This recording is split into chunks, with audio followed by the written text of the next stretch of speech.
The following is a fan-based discussion. All properties discussed are property of Toei Inc., Bandai, Saban Entertainment, and Subaraya Productions.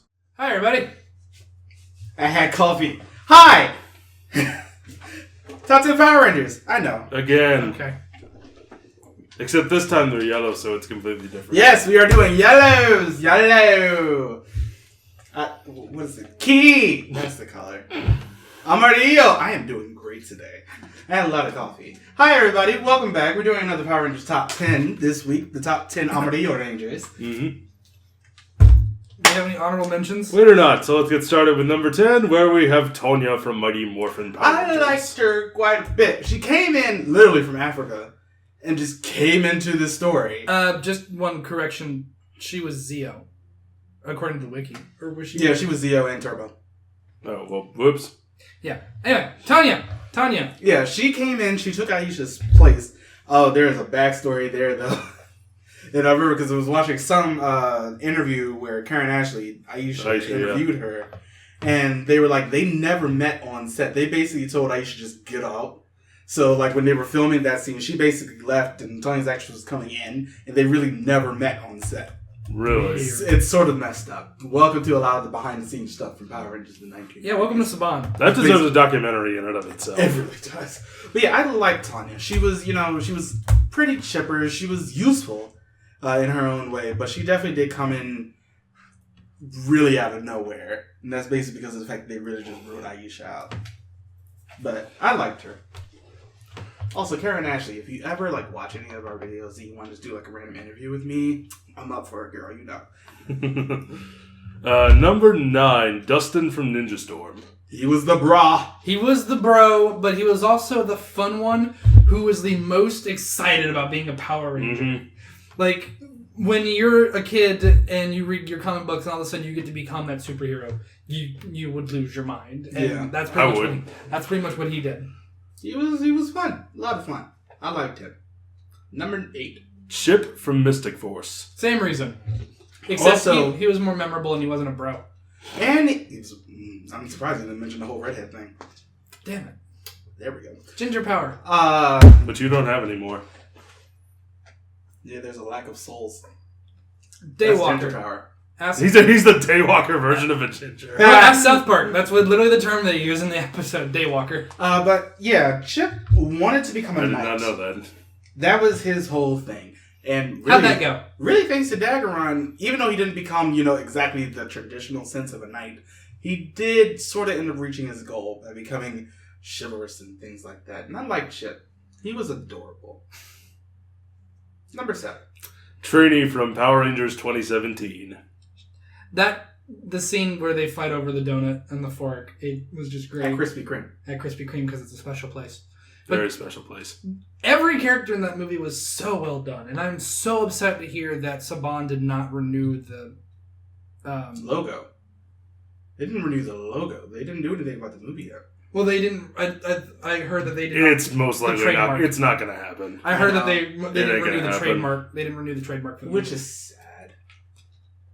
I wanted to see how they would do Zed and Tommy. Who knows if they would have even brought them in? Who knows? I mean, that after credits scene. the mid-credit scene, Tommy for sure, but Zed, who knows? But, moving on. Number 6. Number 6. Sorry, I zoned out for a second there. Lily from Jungle Fury, number 6.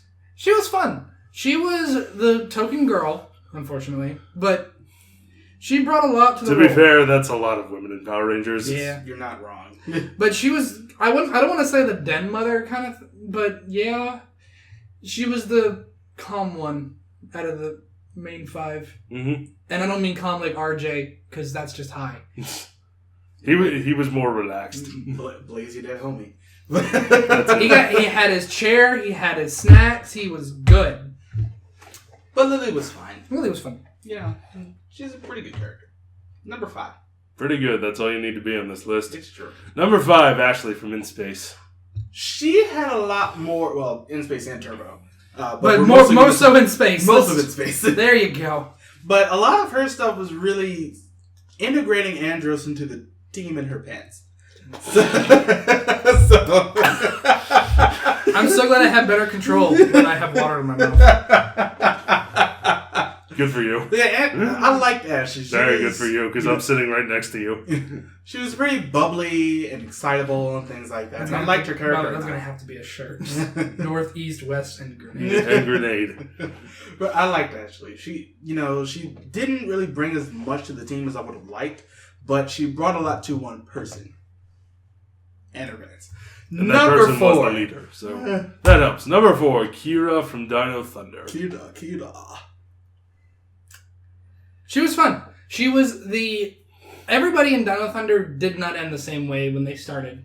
They all grew. She went from the loner country music chick to pop country Taylor Swift chick. Yeah, before Taylor Swift was really a thing.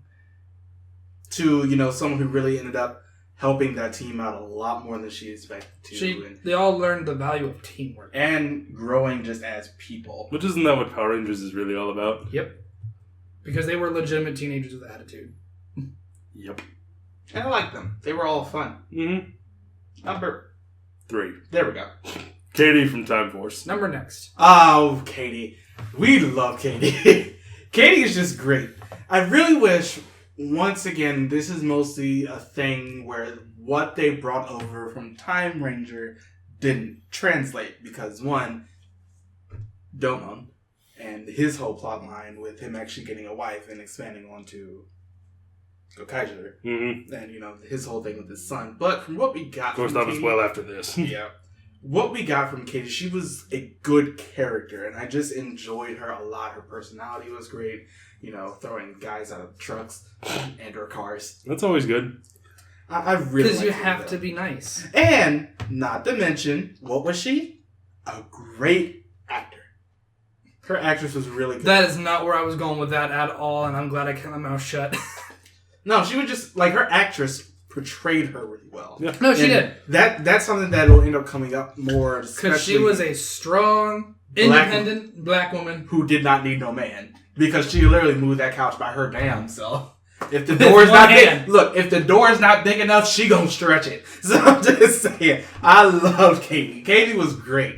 It's good to have a character like her. Just, be strong and independent and really not need anybody else. And not be a whiner. She was more or less sort of the voice of reason when Jen got out of hand.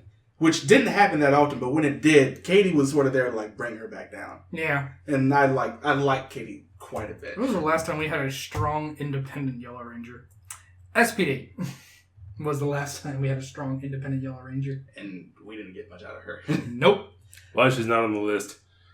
Next. Number 2, Summer from RPM. I loved her growth. I loved her growth. I love her in iZombie. Most of her growth took place... That's right, you told us this. ...because of a flashback. And it's the most generic of backstories, though. It works in this case. And, she was the rich girl. And then that actually comes up more in the show. She was the rich girl who was into extreme sports. She was the rich girl and it gone too far, but it doesn't even matter. And then her butler died protecting her. And I think that's when she was just like, oh, shit. Okay. And then her parents came back and she was like, I'm not doing this. But yeah, I love Summer. Summer's just a really good character. I love her whole dynamic with Dylan, their whole relationship, her really bringing him into the team. Their first meeting when he's tied up in all of those chains in the chair in jail, it was so good. I have one question. Do I get to pick my color? No. I love... I cannot wait until we get to that in comparison. That's going to be a great day. That's just going to be a review of RPM. It basically will be. Be prepared for that. Number 1. Taylor from Wild Force. She was a strong, independent white woman who did not need no man, although she sort of got one. So that's just a nice bonus then, I guess. Yeah. She was just... Now, who was that man who she got? It was Eric. Yep. But she was she was the leader of that team up until a certain point. But up until Cole really got the leader of that team and stopped being Tarzan and or George. Now why was Cole the leader? Because the lion is the king of the jungle. Basically, that's it. But lions don't even live in jungles. They live in savannas. But yeah, Taylor was just a great character. She was an Air Force pilot. And that really ended up showing, her being an eagle and flying through the air and everything and being flat-chested because she was a man to In the Sentai, her counterpart was a man. I would like to point out, though, in the team up, Eric is screwing with his gun, the Quantum Defender, or whatever the hell it's called. And she's like, I was in the Air Force. I know what I'm doing. Really awkwardly holding a gun. And I'm like, you've never held a gun in your entire life. Still a great character, though. I liked her. I like Taylor quite a bit. And that's why she's number one on this list, you know. It was much more of a toss-up between her, Summer, and Katie. And I really feel like we should have put Katie at number 2, if only because a lot of the things from Taylor are from Katie, just done better, because she got a much better, you know, backstory. Yeah, but Summer's still great. Summer is still great, though. But yeah, that's our top 10 of the yellows. Tell us what you think in the comments below. Who's your favorite yellow? Were they on this list? If not, sorry. Make your own list. Put it in the bottom. We like to read those. Those are great. But yeah, stay tuned for next time. We're doing Blacks and Greens. Don't make the joke again. Kuro Imidori. Bye, everybody. Bye.